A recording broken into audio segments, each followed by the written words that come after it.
Պարոն Խաչատրյան, մի քանի օր արդեն ազգային ժողովի նիստերը ընթանում են եւ այս ընթացքում մենք շատ հաճախ ենք լսում իշխանության ներկայացուցիչներից եւ ձեզ մատնացույց են անում ուժեղ Հայաստանին որպես օրինակ, թե ահա ինչ կլինի ձեր վիճակը, եթե օրինակ ձեզ ճիշտ չպահեք եւ կրկնեք նախորդ խորհրդարանի Հայաստան դաշինքի այսպես օրինակը։ Օրինակ, ինչու պետք է չկրկնել օրինակը, որպեսզի չհայտնվել ձեր վիճակում։ Ես չգիտեմ ինչի դուք եւ իրանք ենթադրեցիք, որ մեզ իրենց խորհուրդները շատ անհրաժեշտ են։ Գիտեք, խորհուրդը բավականին արժեքավոր երևույթ է եւ պետք չի շռայլել, մանավանդ եթե դրանց կարիքը որևէ մեկը չունի։ Իսկ իրենց ես կարող եմ ասեմ, որ իմ աչքի առաջ Հայաստանի Հանրապետության անկախացումից ի վեր 3 անգամ անառիկ բերդերը, իշխանությունները փլուզվել են։ Մի գիշերվա ընթացքում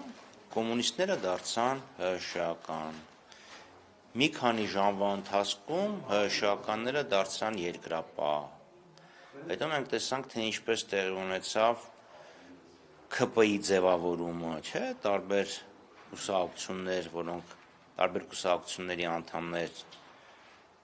նաև իշխանության ներկայացուցիչներ, ինչպես փախանդեպի ՔՊ, այնպես որ թող իրանք իրենց մասին մտածեն, որ անգաղափար մարդկանց հավաքածուն շատ շուտ կարող է փլվել։ Պարոն Խաչատրյան, տեսեք, մի հոգու վրա հիմնված կուսակցությունը շատ շուտ կարող է փլվել։ Իսկ մենք ասածը նաև հետևյալն է, որ այդ ձեր բառապաշարը, ձեր ռետորիկան հանգեցրեց, որ ձեր կուսակցությունը, կներեք, ձեր դաշինքը նախորդ անգամվանից 70%-ով կրճատվի։ կյանքի Փոխվելու է ձեր ռետորիկան, դա եմ ուզում ասել։ մեր ռետորաբանությունը եղել է տվյալ պահին, տվյալ իրավիճակին հարիր, բայց մենք իհարկե անսխալական չենք եւ ամեն ինչից դասեր են քաղում հետագայի մեր քայլերը շտկելու համար։ Անդրադառնանք նաև թեմաներից մեկին, որը ամենաշատն է քննարկվում վերջին շրջանում, Ռուսաստանի քաղաքականությունը Հայաստանի հանդեպ, եւ պարզվեց, որ ԵԱՏՄ-ն մենք խնայում ենք, չենք ուզում, որ վատ լինի իրենց համար, եւ դրա համար էլ ասում ենք, որ ԵԱՏՄ-ն պետք է դեռ ապացուցի ինքը կա, գործում է, թե չէ։ Ի վերջո, այս քաղաքականությունը ԵԱՏՄ-ի եւ Ռուսաստանի հետ ինչի է հանգեցնելու Հայաստանի տնտեսությունը եւ ընդհանրապես մեր սոցիալ-տնտեսական վիճակ ինչպիսին կլինի։ Վերջի քաղաքական պնդումից սկսեմ, որ պետք է ԵԱՏՄ-ն ապացուցի ինքը կա թե չկա, եթե ԵԱՏՄ-ն չլիներ, իրանք թղթի վրա ինչպես պետք է նկարային 12.8% տնտեսական աճ, հետո 8.5% տնտեսական աճ, հետո մոտ 7% տնտեսական աճ։ Վերջը Հայաստանի տնտեսությունը նախորդող 21-ից 22, 23, 24 թվականներին աճել է բացառապես այն պատճառով, որ Հայաստանը ԵԱՏՄ-ի անդամ պետություն էր եւ Ռուսաստանի դեմ կիրառվող սանկցիաներից կարողացավ առավելագույն չասեմ, եկամուտ ապահովել, ցավոք սրտի այս իշխանությունները չկարողացան նաեւ այդ ստացած կարճաժամկետ դրամական ներհոսքը կապիտալիզացնել եւ մեծացնել տնտեսության պոտենցիալը։ Նույնիսկ գիտեք, կա ինչ-որ մի խումբ երկրների իրենց կազմակերպություն եւ հանկարծ մի երկիր խնդիր ունի։ Դա չի նշանակում, որ կազմակերպության ներսում կա խնդիր, դա նշանակում է կազմակերպության եւ այդ երկրի միջև է խնդիրը։ Ավելին ասեմ, եթե ԵԱՏՄ-ի գլխին ռիսկեր կախված լինեին, ամպեր կուտակված լինեին, ենթադրաբար ԵԱՏՄ-ից կզանգեին, կասեն դել ավելի վերադարձեք։ Վերջի սկիզբն է, եթե այս իրավիճակը շարունակվի, ոչ թե մեզ համար վատ կլինի, այլ իրենց համար վատ։ Կարծում եմ պետք է մի քիչ համես լինել եւ ճիշտ գնահատել սեփական ռեսուրսները եւ նշանակությունը։ Պարոն Խաչատրյան, տեսեք, այս իրավիճակը ինչի ստացվեց, չէ՞, կա աշխարհաքաղաքական բևեռն է Ռուսաստան եւ Եվրոպական միություն։ Ինչ որ մի պահ իրանց հարաբերությունը լավ է, ինչ մի պահ իրանց հարաբերությունները վատ է, իհարկե այսքան վատ երբեք չի եղել, բայց Հայաստանի իշխանությունները 91 թվականից ի վեր կարողացել էին բալանսավորել մեր արտաքին եւ արտաքին տնտեսական քաղաքականությունը։ Հավաքական արևմուտք, Ռուսաստան, Իրան այս երեք գեոպոլիտիկ կենտրոնների միջև կարողացել էին հարաբերությունները հավասարակշռել։ Այսինքն օգտագործվում էր եւ քաղաքականությունը։ Նիկոլ Փաշինյանը որոշեց ստանել կամ քաղաքականություն։ Մենք դեռևս 91 թվականից իրենց զգուշացնում էինք, որ քո այս քաղաքականությունը քեզ կարող է բերել ընտրության պահանջի առաջ, երբ այս 2-3 նույնիսկ աշխարհաքաղաքական բևեռները ասեն դու կողմնորոշվի։ Ինքը Հայաստանը դարձրեց տանց բախման թատերաբեմ։ Այլ դրանք դեռ չի ձևավորվել։ Ինչու են մեզ ստիպում հիմա չձևավորված այլ ընդրանքի եւ եղած ԵԱՏՄ-ի մեջ է որոշում կայացնել։ Որովհետեւ պետք չի փորձել միամիտ ձևանալ։ ԵՄՆ-ն էլ ԵԱՏՄ-ն էլ միայն տնտեսական կառույցներ չեն։ Մի քանի օր առաջ ես կարդում էի Սերբիայի նախագահի հարցազրույցը, ինքը ինչ էր ասում է Սերբիայի գերագույն նպատակը Եվրամիության անդամ դառնալն է։ Եվրամիության հիմնական քաղաքական նախապայմաններից է Ռուսաստանի դեմ պատժամիջոցների կիրառելը։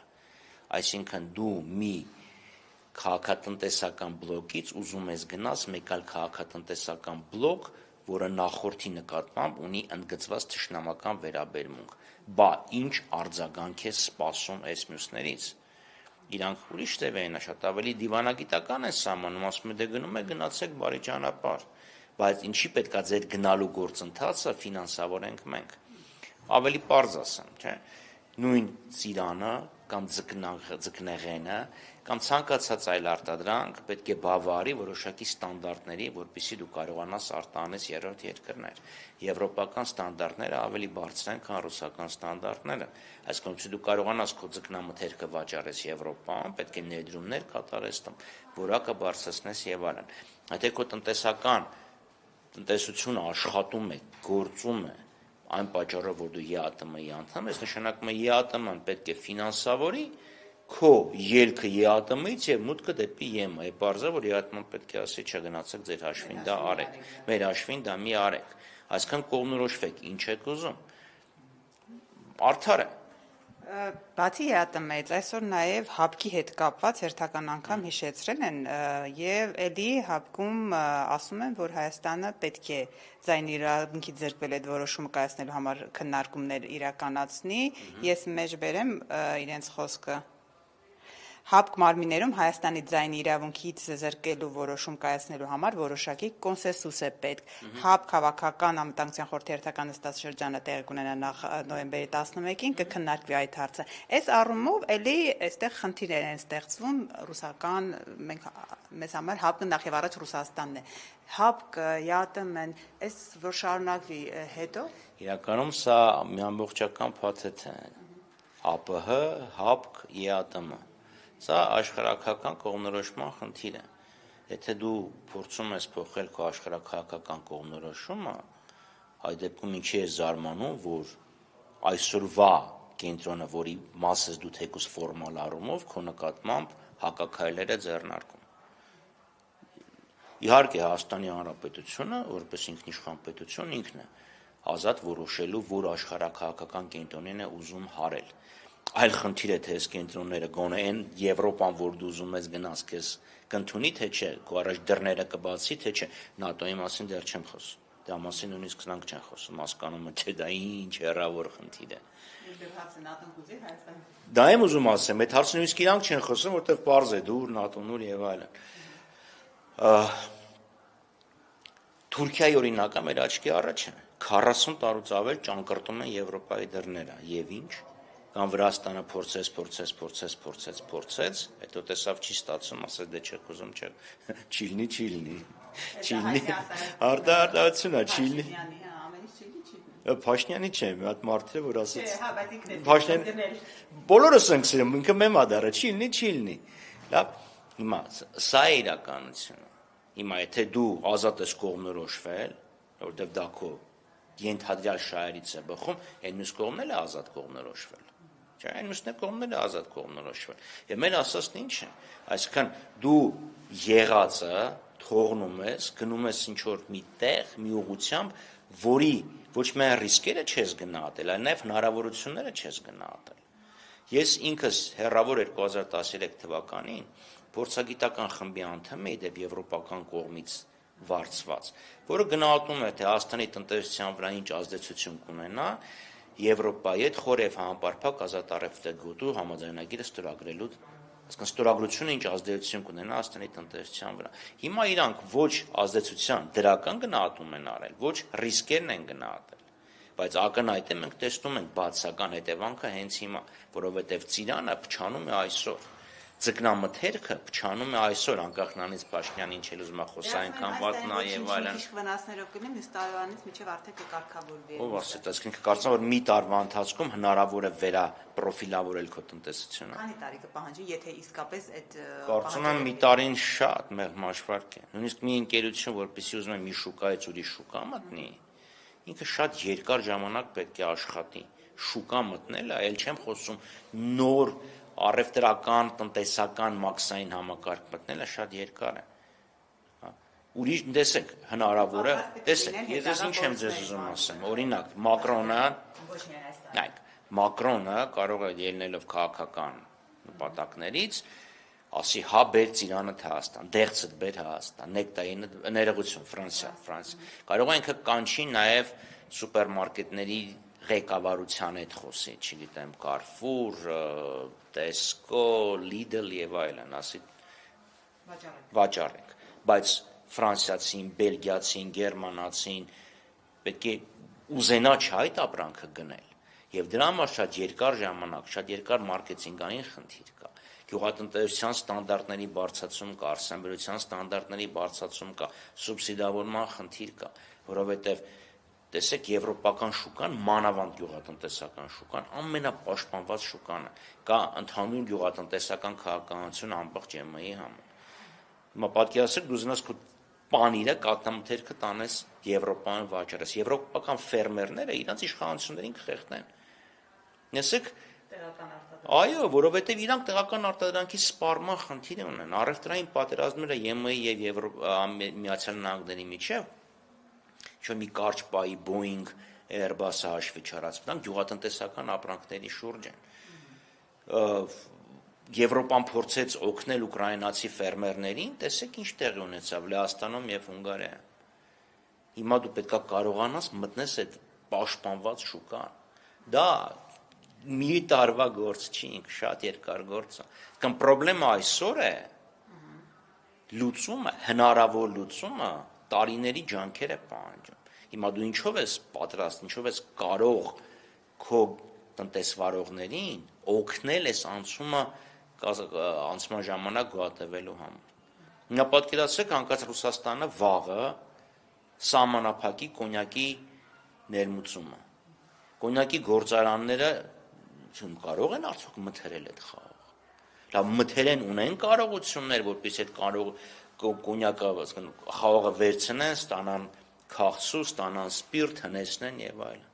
Այսինքն ինքը շղթական մեծ խնդիրներ առաջացնում։ Այսինքն եթե դու իրոք ուզում ես գնալ, դա պետք է երկար քաղաքականություն լիներ։ Ինչի մասնի դեպ մենք իրաց միշտ ասում ենք, որ Հայաստանի կախվածությունը մեկ առևտրային գործընկերությունից ռիսկավ համար ստեղծում անկախ նրանից դու ինչ քաղաքական հարաբերություններ ունես իրենց հետ։ Հիշեցնեմ օրինակ 22-ի փետրվարին, երբ սկսվեց ռուս-ուկրաինական պատերազմը, ռուբլին 6 դրամից մի քանի ժամվա ընթացքում դարձավ 3 դրամ։ Տեսեք, դա ինչ հարված է Ռուսաստանի հետ բիզնեսով զբաղվող տնտեսվարների համար, աշխատանքի մեկնողների համար, արտագնա աշխատանքի մեկնողների համար։ Նրանք պետք է երկար ժամանակ կարողանային դիվերսիֆիկացնեին քո տնտեսությունը ավելի տոկուն դարձնեին արտաքին ճնշումների, արտաքին շոկերի հանդեպ, որպեսզի անցում մեջ լիներ։ Այո, շատ ճիշտ նկատեցիք։ ԵԱՏՄ-ից, ասում ենք ԵԱՏՄ, հասկանում ենք Ռուսաստան։ ԵԱՏՄ-ից կախվածությունը երբեք այսքան մեծ չի եղել, ինչքան այս իշխանությունների։ Այո, ավելին ասեմ դες։ Առաջի կիսամյակում տնտեսական ակտիվության աճը պայմանավորված է տուրիստական ներհոսքով, որը էլի եկել է Ռուսաստանից։ Հիմա դե պատկերացրեք դա կտրվում է, ինչ ես անում։